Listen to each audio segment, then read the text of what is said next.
Hello friends, तो आज है 30 अप्रैल और आज का मोस्ट इंपोर्टेंट करंट अफेयर देखेंगे। सबसे पहले पिछले वीडियो के करंट अफेयर का रिवीजन करिए। पहला क्वेश्चन, किस संस्था ने कोविड-19 टूल्स एक्सेलरेटर लॉन्च किया है? विश्व स्वास्थ्य संगठन ने यानी WHO ने। वैज्ञानिकों के अनुसार आर्कटिक के ऊपर ओजोन परत पर बना सबसे बड़ा छिद्र स्वतः ही बंद हो गया है। इसके बंद होने का मुख्य कारण बताइए। ध्रुवीय भंवर यानी पोलर वर्टेक्स। ठीक है, 1 मिलियन वर्ग किलोमीटर में यह छिद्र फैला हुआ था। किस संस्था द्वारा 28 अप्रैल को विश्व कार्यस्थल स्वास्थ्य व सुरक्षा दिवस मनाया गया? अंतर्राष्ट्रीय श्रम संगठन द्वारा। भारतीय एयरटेल ने अपनी नेटवर्क क्षमता को बढ़ाने के लिए किसके साथ लगभग $1 बिलियन के सौदे पर हस्ताक्षर किए हैं? नोकिया के साथ। किस भाषा के प्रसिद्ध नाटककार और संगीतकार विजय मिश्रा का हाल ही में निधन हो गया? ये उड़िया भाषा के प्रसिद्ध नाटककार और संगीतकार थे। India ratings and research agency ने भारत की जीडीपी ग्रोथ रेट के अनुमान को घटाकर कितना कर दिया है? 1.9%। पाकिस्तान क्रिकेट बोर्ड ने उमर अकमल को क्रिकेट के सभी प्रारूपों से कितने साल के लिए प्रतिबंधित कर दिया है? 3 साल के लिए। डोनाल्ड ट्रंप ने किस भारतीय अमेरिकी को आर्थिक सहयोग और विकास संगठन में भारत का राजदूत नियुक्त किया है? मनीषा सिंह को। कोविड-19 के कारण किस देश में आयोजित होने वाले प्रमुख बहुपक्षीय योद्धाभ्यास पिच ब्लैक 2020 को रद्द कर दिया गया है? इसका आयोजन किया जाना था ऑस्ट्रेलिया में। किस राज्य की सरकार ने शून्य बाजार ऋण योजना शुरू की है? आंध्र प्रदेश ने। अब चलिए आज का करंट अफेयर देखते हैं। और फ्रेंड्स, वीडियो के लास्ट में प्रीवियस मंथ से भी टॉप 10 करंट अफेयर का टेस्ट लगाऊंगा, तो आप लोग टेस्ट को जरूर सोल्व करना। पहला क्वेश्चन, राधे श्याम जुलानिया की जगह निम्न में से किसे खेल सचिव नियुक्त किया गया है? तो नए खेल सचिव बने हैं रवि मित्तल। इन्हें राधे श्याम जुलानिया की जगह नियुक्त किया गया है। रवि मित्तल जो हैं ये बिहार कैडर के 1986 बैच के IAS ऑफिसर हैं। रवि मित्तल इससे पहले सूचना और प्रसारण मंत्रालय सचिव थे। ठीक है, अब इन्हें खेल सचिव बनाया गया है। अब रवि मित्तल की जगह सूचना और प्रसारण मंत्रालय में सचिव बने हैं, उनका नाम ध्यान में रखिए, अमित खरे। कौन बने हैं? अमित खरे। अमित खरे वर्तमान में उच्च शिक्षा सचिव भी हैं। ठीक है, अजय कुमार भल्ला वर्तमान में गृह सचिव हैं। राजीव गौबा ये कैबिनेट सचिव हैं। 29 अप्रैल 2020 को अभिनेता इरफान खान का किस स्थान पर निधन हो गया? इनका निधन हुआ मुंबई में। ऑप्शन डी सही उत्तर है। ठीक है, इरफान खान बहुत ही प्रसिद्ध अभिनेता थे भारत के, हाल ही में इनका निधन हो गया है। ये किस बीमारी से पीड़ित थे वो आपको ध्यान में रखना है। न्यूरो एंडोक्राइन ट्यूमर बीमारी से पीड़ित थे। ये एक तरह का कैंसर है। मैं फिर से रिपीट कर रहा हूं, बीमारी का नाम न्यूरो एंडोक्राइन ट्यूमर। ठीक है, 53 साल की उम्र में इनका निधन हुआ है। इनका जन्म 7 जनवरी 1967 को जयपुर में हुआ था। और इरफान खान का पूरा नाम है साहबजादे इरफान अली खान। ठीक है, नेचुरल एक्टिंग के लिए इन्हें जाना जाता था। इनकी पहली फिल्म कौन सी थी? सलाम बॉम्बे, जो कि 1988 में आई हुई थी। और इनकी अंतिम फिल्म कौन सी है? अंग्रेजी मीडियम, जो कि इसी साल पिछले महीने यानी मार्च महीने में रिलीज हुई थी। ये हॉलीवुड फिल्मों में भी काम किए थे, जैसे कि 2015 में आई थी जुरासिक वर्ल्ड, 2012 में आई थी life of pi, the amazing Spiderman. इस तरह के और भी हॉलीवुड फिल्मों में इन्होंने काम किया था।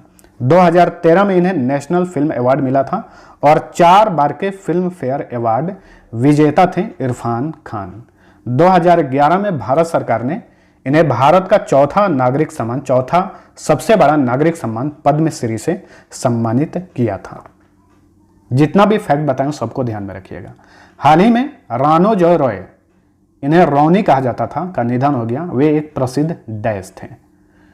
तो रौनी एक बहुत ही प्रसिद्ध फोटो जर्नलिस्ट थे, स्पोर्ट्स फोटो जर्नलिस्ट थे। हाल ही में इनका निधन हो गया है। भारत सरकार ने अंतर्राष्ट्रीय वित्तीय सेवा केंद्र प्राधिकरण की स्थापना की है। इस प्राधिकरण का मुख्यालय कहां होगा? इंपॉर्टेंट क्वेश्चन है। इसका मुख्यालय होगा गांधीनगर में। गुजरात की कैपिटल गांधीनगर में। ऑप्शन सी सही उत्तर है। ठीक है, यह जो प्राधिकरण होगा इसमें कुल 9 सदस्य होंगे। 9 सदस्यों में एक अध्यक्ष होगा और इन सभी का कार्यकाल 3 वर्षों का होगा। ठीक है, यह प्राधिकरण RBI, SEBI और IRDAI जैसे नियामकों जैसा ही कार्य करेगा, जैसे कि कॉरपोरेट्स, व्यक्तियों और सरकारों को फंड जुटाने की सेवाएं प्रदान करना, वैश्विक कर प्रबंधन, धन प्रबंधन, विलय तथा जोखिम प्रबंधन आदि।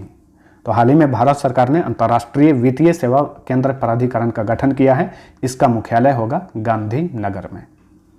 हाल ही में अंतर्राष्ट्रीय नृत्य दिवस कब मनाया गया? 29 अप्रैल को मनाया गया। हर वर्ष 29 अप्रैल को ही अंतर्राष्ट्रीय नृत्य दिवस मनाया जाता है। ऑप्शन ए सही उत्तर है। किसकी स्मृति में? जीन जॉर्जस की स्मृति में।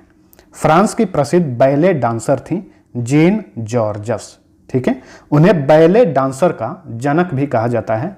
उन्हीं के स्मृति में हर वर्ष 29 अप्रैल को अंतर्राष्ट्रीय नृत्य दिवस मनाया जाता है। किस आईटी कंपनी ने स्वास्थ्य कर्मियों के लिए कोरोना वॉरियर्स नाम से एक ऑनलाइन सेल्फ सर्टिफिकेशन कोर्स शुरू किया है?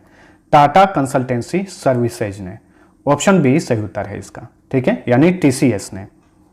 कोरोना वॉरियर्स ये एक कोविड-19 पर आधारित डिजिटल कोर्स है। इस कोर्स के माध्यम से स्वास्थ्य कर्मियों को आईसीयू प्रबंधन, संक्रमण की रोकथाम, कोविड-19 मामलों का प्रबंधन, महामारी के दौरान शिशु की देखभाल की ट्रेनिंग दी जाएगी। तो इसे शुरू किया है टाटा कंसल्टेंसी सर्विसेज ने, ठीक है। टीसीएस का गठन हुआ था 1968 में। हेडक्वार्टर मुंबई में है। एमडी एंड सीईओ हैं Rajesh Gopinathan. Medicine maker power list 2020 में शीर्ष 20 वैश्विक नेताओं में किस भारतीय को शामिल किया गया है? इनका नाम है किरण मजूमदार शॉ। ऑप्शन सी सही उत्तर है। नई दवाएं और उपचार विकसित करने वाले विश्व के 20 सबसे प्रभावशाली दवा निर्माताओं में इनका नाम शामिल है, किरण मजूमदार शॉ, ठीक है। ये कौन है? बायोकॉन लिमिटेड की ये मालिक है, चेयरपर्सन है। 1978 में इस कंपनी का गठन हुआ था। हेडक्वार्टर बेंगलुरु में है। किरण मजूमदार शॉ चेयरपर्सन है इस कंपनी की। एमडी एंड सीईओ हैं सिद्धार्थ मित्तल। भारत द्वारा विश्व पुरुष मुक्केबाजी चैंपियनशिप 2021 की मेजबानी गंवाए जाने के बाद अब इसका आयोजन कहां पर किया जाएगा? तो अब इसका आयोजन किया जाएगा सर्बिया में। ऑप्शन डी सही उत्तर है। तो विश्व पुरुष मुक्केबाजी चैंपियनशिप 2021 में आयोजन किया जाना था भारत में, लेकिन अब भारत में इसका आयोजन नहीं होगा, ठीक है। क्यों नहीं होगा? क्योंकि भारत जो है मेजबानी फीस नहीं भर सका था, इसलिए इसे रद्द कर दिया गया है। अब भारत में इसका आयोजन नहीं होगा, सर्बिया में इसका आयोजन किया जाएगा, ठीक है। आपको बता दें कि इस चैंपियनशिप का आयोजन पहली बार भारत में किया जाना था, ठीक है। तो भारत ने मेजबानी फीस नहीं चुकाया है, उसके लिए भारत पर $500 का जुर्माना भी लगाया गया है। सर्बिया की बात करें तो इसकी कैपिटल है बेलग्रेड। इस चैंपियनशिप का आयोजन बेलग्रेड में ही किया जाएगा। यहाँ के राष्ट्रपति हैं अलेक्जेंडर वुकिक। प्राइम मिनिस्टर हैं एना बर्नाबिक। संसद का नाम है नरोदना एस्कुप्सटीना यानी नेशनल असेंबली। यहाँ की मुद्रा का नाम है दिनार। बहुत सारे कंट्रीज हैं, वहाँ की मुद्रा का नाम है दिनार, जैसे कि Kuwait, Iraq, Jordan, Algeria, Bahrain तथा लीबिया। मूडीज इन्वेस्टर सर्विस ने 2020 से 21 के लिए भारत की आर्थिक वृद्धि दर के अनुमान को घटाकर कितने फीसदी कर दिया है? 0.2%। ऑप्शन डी सही उत्तर है इसका, ठीक है। तो बहुत ही ज्यादा कम अनुमान लगा है मूडीज इन्वेस्टर सर्विस ने। बहुत सारी संस्थाओं ने अपना अनुमान लगाया है, मैं सबका फटाफट रिवीजन करा रहा हूं, ध्यान से सुनिए। एसबीआई इको रैप के अनुसार 1.1%, IMF यानी इंटरनेशनल मॉनेटरी फंड के अनुसार 1.9%, फिच रेटिंग्स के अनुसार 0.8%, स्टैंडर्ड एंड पुअर्स के अनुसार 1.8%, गोल्डमैन सैक्स के अनुसार 1.6%, वहीं इंडिया रिसर्च एंड रेटिंग्स के अनुसार 1.9%। मूडीज इन्वेस्टर्स सर्विस जो है ये अमेरिकन कंपनी है, American business and financial services company है। 1909 में इसका गठन हुआ था। हेडक्वार्टर न्यूयॉर्क में है। सीईओ हैं रेमंड डब्ल्यू मैकडेनियल जूनियर। केंद्र सरकार ने बंदरगाहों पर काम करने वाले कर्मचारियों की ड्यूटी के दौरान कोरोना वायरस से मौत होने पर परिजनों को कितने लाख रुपए मुआवजा देने की घोषणा की है? 50 लाख रुपए। ऑप्शन सी सही उत्तर है। तो जो भी बंदरगाहों पर काम करने वाले कर्मचारी हैं, ड्यूटी के दौरान अगर कोरोना वायरस के कारण उनका मौत हो जाता है तो मुआवजा के रूप में उन्हें केंद्र सरकार 50 लाख रुपए प्रदान करेगी, ठीक है। यह सेम उसी तरह है। केंद्र सरकार ने कुछ दिन पहले ही स्वास्थ्य कर्मचारियों के लिए भी ऐसे ही ऐलान किया था कि अगर ड्यूटी के दौरान उनका मौत हो जाता है तो स्वास्थ्य कर्मचारियों को भी 50 लाख रुपए केंद्र सरकार देगी, ठीक है। असम सरकार ने भी एक घोषणा किया है। असम सरकार ने घोषणा किया है कि राज्य के जो भी पत्रकार हैं, अगर ड्यूटी के दौरान यानी पत्रकारिता करने के दौरान उनका मौत होता है तो उनके परिजनों को 50 लाख रुपए दिए जाएंगे। निम्न में से किस राज्य ने आयुर रक्षा क्लिनिक की शुरुआत की है? केरल ने। ऑप्शन ए सही उत्तर है इसका। ठीक है, कोविड-19 के रोकथाम के लिए सरकारी अस्पतालों में आयुर रक्षा क्लिनिक की शुरुआत की गई है। इसके तहत गैर ड्रग थेरेपी को बढ़ावा देने और लोगों की इम्यून सिस्टम में सुधार करने के लिए निवारक दवाएं वितरित किए जाएंगे। आंसर हो गया केरल। इस राज्य के बारे में जानिए। केरल की सीमा भारत के 2 राज्यों को छूती है, तमिलनाडु और कर्नाटक। लक्षद्वीप केंद्र शासित प्रदेश केरल हाई कोर्ट के न्यायिक क्षेत्र में ही आता है। गठन हुआ था 1 नवंबर 1956 को। क्षेत्रफल के हिसाब से 22वें नंबर पे, जनसंख्या के हिसाब से 14वें नंबर पे है। साक्षरता दर है 94%। लिंगानुपात 1084। कैपिटल तिरुवनंतपुरम।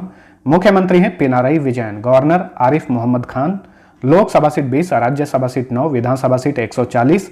जिलों की संख्या 14। मुख्य न्यायाधीश हैं एस मणिकुमार। राजकीय पशु हाथी, राजकीय पक्षी धनेश, राजकीय वृक्ष नारियल, राजकीय फूल अमलतास, राजकीय फल कटहल, राजकीय मछली green chromide. Kathakali Mohiniyattam यहाँ का शास्त्रीय नृत्य है। Anamudi Shola national park, Eravikulam national park, Periyar national park, silent valley national park, Pambadum national park, सभी केरल में है। मल्ला पेरियार बांध इदुकी बांध पेरियार नदी पर, बंसूरा सागर बांध काबिनी नदी पर है। निम्न में से किस राज्य ने जगन्ना विद्या दिवेना योजना शुरू की है? तो जगन्ना विद्या दिवेना योजना शुरू किया है आंध्र प्रदेश ने। ऑप्शन बी सही उत्तर है। ठीक है, हालांकि इस योजना की घोषणा पिछले साल ही कर दी गई थी, लेकिन इस योजना को आंध्र प्रदेश की सरकार ने हाल ही में लॉन्च किया है। ठीक है, इस योजना के तहत गरीब वर्ग के छात्रों को उच्च शिक्षा ग्रहण करने के लिए 100% शुल्क प्रतिपूर्ति प्रदान करेगी आंध्र प्रदेश की सरकार। इस योजना के लिए आंध्र प्रदेश की सरकार ने 3,400 करोड़ रुपए आवंटित किए हैं। अब फटाफट जानिए आंध्र प्रदेश के बारे में। इसकी सीमा भारत के 5 राज्यों को छूती है, तमिलनाडु, कर्नाटक, तेलंगाना, छत्तीसगढ़ और ओडिशा। भाषा के आधार पर गठित होने वाला यह भारत का प्रथम राज्य है। 1 अक्टूबर 1953 को इसका गठन हुआ था। क्षेत्रफल के हिसाब से 8वें नंबर पे, जनसंख्या के हिसाब से 10वें नंबर पे है। साक्षरता दर है 67.02%। लिंगानुपात 993। ये आंकड़े 2011 के सेंसस के अनुसार हैं। मुख्यमंत्री वाई.एस. जगनमोहन रेड्डी। राज्यपाल विश्वभूषण हरिचंदन। लोकसभा सीट 25, राज्यसभा सीट 11, विधानसभा सीट 176। एक सीट पर राज्यपाल द्वारा मनोनीत किया जाता है। विधान परिषद सीट की संख्या 58, जिलों की संख्या 13। जे.के. माहेश्वरी यहाँ के मुख्य न्यायाधीश हैं। राजकीय पशु काला हिरन, राजकीय पक्षी रामाचिलुका, राजकीय वृक्ष नीम, राजकीय फूल चमेली। कुचिपुड़ी यहाँ का शास्त्रीय नृत्य है। वेंकटेश्वरा नेशनल पार्क तथा Papikonda national park. Shri xylem बांध बसवा सागर बांध कृष्णा नदी पर है। तो ये था हमारा आज का करंट अफेयर। वीडियो पसंद आया है तो लाइक और शेयर जरूर करना। अब चलिए प्रीवियस मंथ से टॉप 10 करंट अफेयर का सेल्फ टेस्ट लगा रहा हूं। खुद को जांचिए कि आप 10 करंट अफेयर के क्वेश्चन में कितना सही कर पाते हैं। पहला क्वेश्चन, घरौंदा और लवारिस जैसी फिल्मों में नजर आ चुके किस दिग्गज अभिनेता का हाल ही में 92 साल की उम्र में निधन हो गया? बताइए इनका नाम। सही उत्तर है ऑप्शन सी, श्रीराम लागू। हर क्वेश्चन के लिए 2 सेकंड का टाइम दे रहा हूं। वीडियो पॉज करिए, आंसर टिक करिए, उसके बाद मेरा आंसर सुनिए। दूसरा क्वेश्चन, अंतर्राष्ट्रीय अल्पसंख्यक अधिकार दिवस कब मनाया जाता है? बताइए। तो प्रतिवर्ष 18 दिसंबर को अंतर्राष्ट्रीय अल्पसंख्यक अधिकार दिवस मनाया जाता है। नेक्स्ट, हिंदी में साहित्य अकादमी पुरस्कार 2019 से किसे सम्मानित किया गया? हिंदी के लिए बताइए। नंद किशोर आचार्य को। इनकी कविता चिल्लाते हुए अपने को के लिए। ICC women's ODI player of the year 2019 का खिताब किसने जीता? बताइए। एलिस पेरी ने। ये कहां की हैं? ऑस्ट्रेलिया की महिला क्रिकेटर है। India cyber cop of the year 2019 से किसे सम्मानित किया गया? India cyber cop of the year 2019 से सम्मानित किया गया बीपी राजू को। Option C. नेक्स्ट, हाल ही में केंद्रीय गृह मंत्री अमित शाह ने देश के सबसे भव्य पार्कों में से एक भारत वंदना पार्क का शिलान्यास कहां पर किया? बताइए। नई दिल्ली में। Option D. हाल ही में सूचना एवं प्रसारण मंत्रालय द्वारा लॉन्च राष्ट्रीय ब्रॉडबैंड मिशन के तहत किस वर्ष तक भारत के सभी गांवों को ब्रॉडबैंड से जोड़ा जाएगा? किस वर्ष तक? 2022 तक। Next, BBC sports personality of the year award 2019 से किसे सम्मानित किया गया? बताइए। बेन स्टोक्स को। ये इंग्लैंड के क्रिकेटर हैं। 26वें WEF क्रिस्टल अवार्ड 2019 की विजेता कौन है? WEF इसका फुल फॉर्म होगा वर्ल्ड इकोनॉमिक फोरम, ठीक है। उसी फोरम द्वारा क्रिस्टल अवार्ड प्रतिवर्ष दिया जाता है। 2019 में किसे मिला? अभिनेत्री दीपिका पादुकोण को। 18 दिसंबर को भारत और अमेरिका के बीच 2+2 मंत्री स्तरीय वार्ता का आयोजन कहां पर किया गया? बताइए। वाशिंगटन DC में। तो जितना भी स्कोर आए नीचे कमेंट करके बताइए और लास्ट क्विज का आंसर जानिए। पहला क्वेश्चन था, हाल ही में किस देश ने गांधी नागरिकता शिक्षा पुरस्कार आरंभ करने की घोषणा की है? सभी लोगों ने आंसर सही दिया था, पुर्तगाल। दूसरा क्वेश्चन था, अंतर्राष्ट्रीय मानव एकता दिवस कब मनाया जाता है? तो हर वर्ष 20 दिसंबर को अंतर्राष्ट्रीय मानव एकता दिवस मनाया जाता है। अब चलिए आज का पहला क्विज है, भारत सरकार ने किस राज्य में सड़कों के निर्माण के लिए एशियाई विकास बैंक के साथ $490 मिलियन ऋण हेतु समझौता किया है?